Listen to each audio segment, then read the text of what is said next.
자, 안녕하십니까. 비대보자 김과장입니다. 자, 오늘 시젠 51,800원으로 마무리가 되었습니다.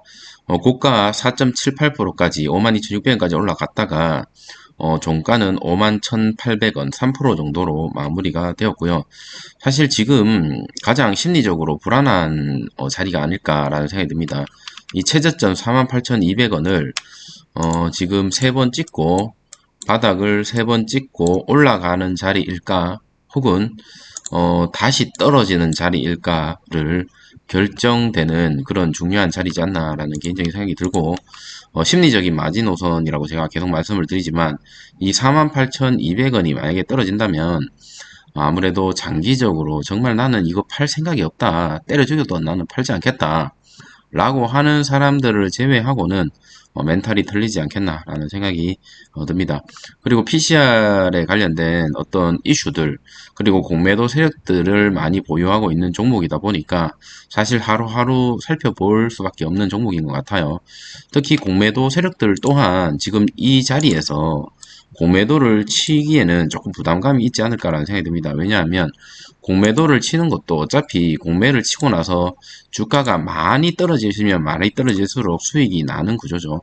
그런데 지금 여기서 만약에 공매도를 또다시 쳤다라고 했을 때 현재 저평가라고 증권사에서도 계속적으로 얘기가 리포트가 나오고 있고, 실적도 이번에 잘 나왔죠. 그러다 보니까 국내 세력들도 아무래도 부담감이 좀 있지 않나라는 생각이 듭니다. 그래서 어느 정도 조금은 올려놓고 국매를 다시 치더라도 다시 치지 않을까라는 개인적인 생각이 드는데, 이렇게 조금 국면을 치기 위해서 올리는 건지 아니면 정말 엔데믹 이후에 포스트 코로나 이후에 시즌의 어떤 성장성을 믿고 올리는 건지는 지금 당장은 알 수가 없지만 당분간은 공매로 이렇게 떨어뜨릴 확률보다는 조금 올려놓고 공매를 치더라도 치는 게 공매 세력들도 조금 더 푸근하게 가지 않나라는 생각이 듭니다. 여러분 아시는 것 같이 공매를 이때 쳐놨다가 혹시라도 계속적으로 이렇게 상승이 돼버리면 공매도에는 손실의 제한이 없거든요.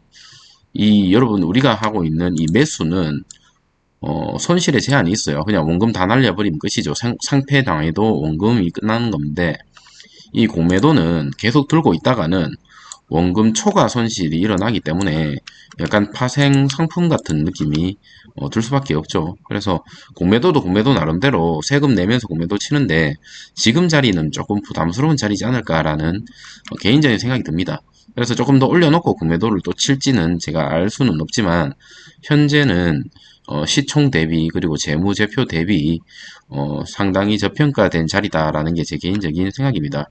하지만 마냥 긍정적일 수는 없는 게 최근에 연일 보도되고 있는 뉴스를 보면 유럽이나 다른 어떤 나라들에서는 PCR 검사에 대한 어떤 필요성에 대해서 의문을 제기하고 있습니다. 과거 우리가 계속적으로 떨어졌을 때는 백신 때문에 떨어졌습니다. 이때 떨어진 이유가 이제 2021년도에는 실적이 나오지 않을 거야. 백신 때문에, 코로나가 사라지기 때문에 라고 얘기를 했죠.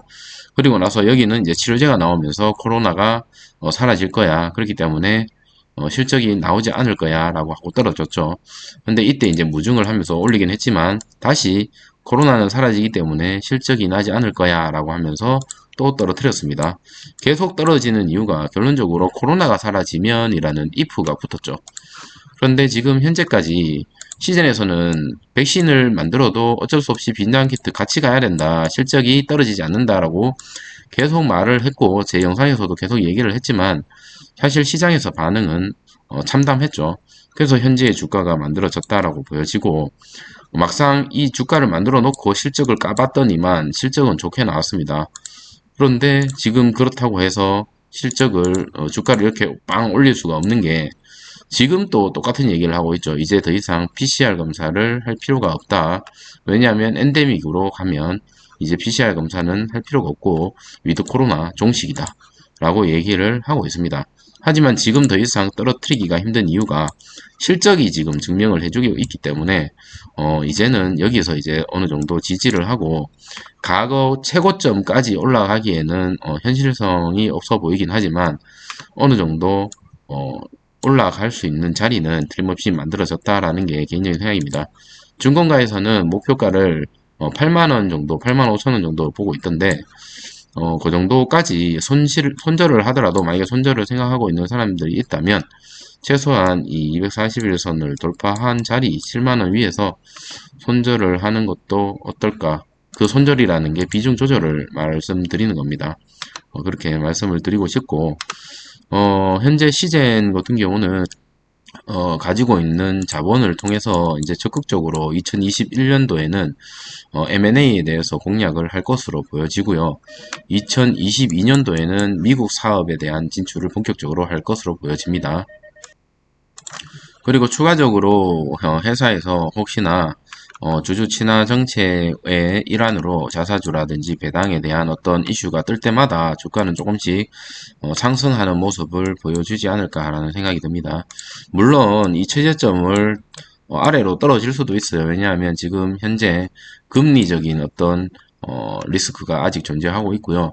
그리고 우크라이나가 아직까지 리스크가 확실하게 소모가 되지 않았죠. 끝나지 않은 리스크가 존재되고 있고, 거기에 해외에 특히나 유럽 쪽에 시젠의 수출이 과연 어떻게 될까에 대한 의구심이 또 생기고 있죠. 하지만 국내에서는 이제 PCR에 대한 중점적으로 가야 된다라는 분위기가 형성되고 있다라는 것은 또 다른 호재이긴 한데, 여러 가지 복합적으로 호재도 많지만 사실은 리스크도 좀 많은 그런 시기다.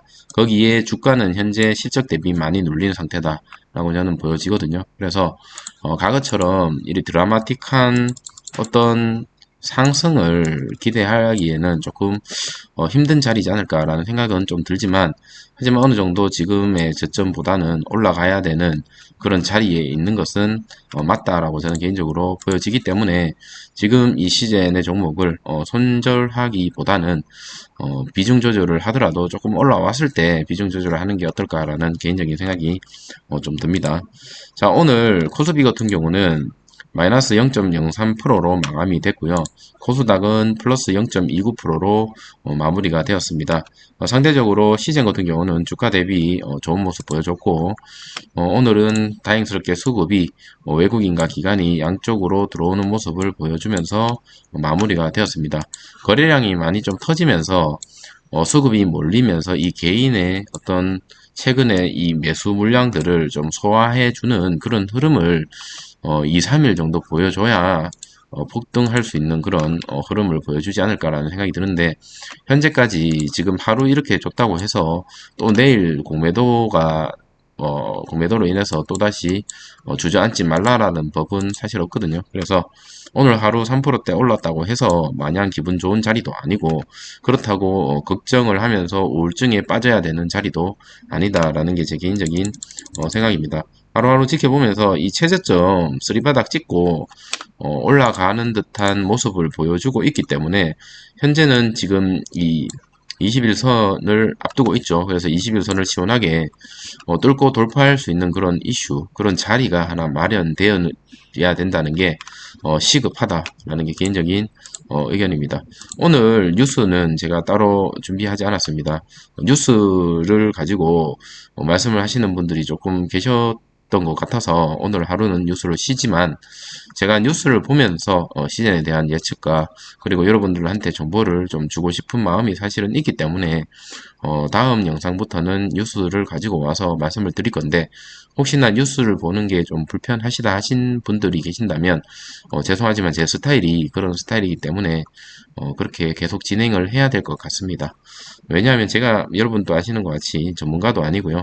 차트를 보면서 어떻게 기술적인 분석에 대해서 정확하게 맞춘 적이 사실 없었죠. 제가 간다 하면 떨어졌고, 떨어진다 하면 가고, 그런 경우가 사실 좀 많았기 때문에 지금 이 영상은 제 개인적인 생각이 많이 녹여 들어가 있는 영상이다 보니까 그냥 단순 참고만 재미삼아 봐주셨으면 좋겠습니다.